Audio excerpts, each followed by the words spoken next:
ప్రజలకు మంచి జరగాలని కోరుకునేటటువంటి వ్యక్తులు, అటువంటి శక్తులు ఈ రాష్ట్రానికి అవసరం. కాబట్టి ఖచ్చితంగా పొలిటికల్ పార్టీ పెడతా ఉన్నాం. ఈరోజు శ్రీరామనవమి మంచి రోజు కాబట్టి మీ అందరికీ ఈ మాట చెప్పాలని చెప్పి, అది కూడా నిజామాబాద్ గడ్డ నుంచే మా సొంత ఊరు నుండే చెప్పాలని మిమ్మల్ని అందరికీ కూడా రిక్వెస్ట్ చేయడం జరిగింది. ఏప్రిల్ 25వ తారీఖు నాడు ఉదయం 10 గంటలకు ముహూర్తం ఉన్నది. కాకపోతే పొద్దున్నే 10కే ఉంది ముహూర్తం కాబట్టి మా కార్యకర్తలతో చేసుకుంటా ఉన్నాం. మేడ్చల్లో మునీరాబాద్ అనేటటువంటి ఒక ఊరిలో, మేడ్చల్లో మునీరాబాద్ అనేటటువంటి ఒక ప్లేస్లో ORR దగ్గర ఉంటుంది. చాలా పెద్ద ఫంక్షన్ హాల్ దొరికింది, 20 ఎకరాలు ఉన్నట్టుంది. మా కార్యకర్తల కాడికే ఒక 30-35 వేల మంది పడతారు. మిగతా జనరల్గా పబ్లిక్ మీటింగ్ మళ్ళీ పెట్టుకుంటాం పొద్దున 10కి. కాబట్టి మా జాగృతి వాళ్ళు సిస్టమేటిక్ కార్యకర్తలు, ప్రతి గ్రామంలో ఉన్నటువంటి జాగృతి కార్యకర్తలు, ఉద్యమకారులు, ప్రజాస్వామ్యవాదులు, ఈ రాష్ట్రంలో రాజకీయాల్లో మార్పు రావాలనుకునే వాళ్ళందరినీ కూడా మనస్ఫూర్తిగా ఆహ్వానిస్తూ ఉన్నాం. ఏప్రిల్ 25వ తారీఖు, వచ్చే నెల ఏప్రిల్ 25వ తారీఖు నాడు మార్నింగ్ 10 o'clockకి మేము జెండా ఆవిష్కరణ చేసి మా పార్టీ పేరు చెప్తాము. మంచి ముహూర్తం ఉంది.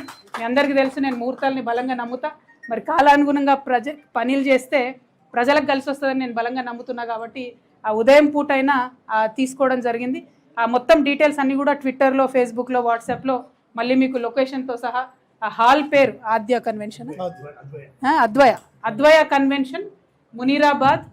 మార్నింగ్ 8 కల్లా మన కార్యకర్తలందరూ చేరుకోవాలి.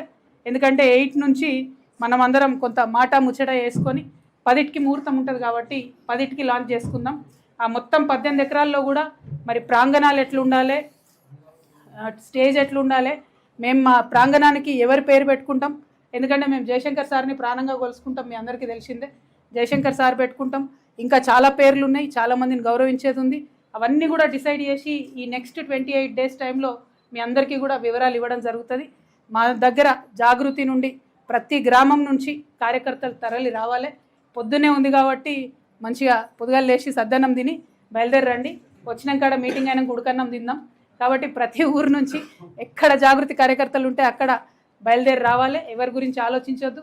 మనకెవరో వచ్చి ఏదో బండ్లు పెడతారు, ఏదో చేస్తారు అనుకోవద్దు. ఇది మన పని, మన రాష్ట్రం పని, మన కోసం మనం చేసుకునే పని. కాబట్టి ఖచ్చితంగా ఈ రాష్ట్ర రాజకీయాలు మార్చాలి. ముఖ్యంగా యువ మిత్రులకు నేను చెప్తా ఉన్నాను, రిక్వెస్ట్ చేస్తూ ఉన్నాను. మరి మనము తెలంగాణ వచ్చినప్పటి నుంచి కూడా ఇంకా కూడా జాబ్ల కోసం వెయిట్ చేస్తున్నటువంటి పరిస్థితి ఉంది ఇప్పటి వరకు కూడా. మరి యువ మిత్రుల కోసం ఏం చేయబోతా ఉంది కొత్త పార్టీ అని ఆ రోజు చెప్పబోతా ఉన్నాం. యువతకు, మహిళలకు పెద్ద ఎత్తున ప్రాధాన్యత ఉంటుంది కాబట్టి యువ మిత్రులు, మా ఆడబిడ్డలు, ప్రత్యేకించి మా ఆడబిడ్డలను నేను రిక్వెస్ట్ చేస్తూ ఉన్నా. మగవాళ్ళు చేసే రాజకీయాన్ని ఇన్ని రోజులు చూసినాం, మగవాళ్ళు నడిపినటువంటి పార్టీలు ఇన్ని రోజులు చూసినాం. మన బిడ్డ జాబ్ కోసం ఎదురు చూడాలి, మన ఇంటికి వచ్చే లోన్ కోసం ఎదురు చూడాలి, పంటకు వచ్చేటటువంటి బోనస్ కోసం ఎదురు చూడాలి. టైంకు మాత్రం ఏదేవరు ఇచ్చినట్టుగా కనబడతలేదు. కాబట్టి ఆడబిడ్డల జీవితంలో మార్పు తీసుకురావడానికి ఈ రాష్ట్రంలో ఒక ఆడబిడ్డగా మీ అందరి ఆశీర్వాదం కోరుతూ నేను ఒక పార్టీని పెట్టబోతా ఉన్నా. మా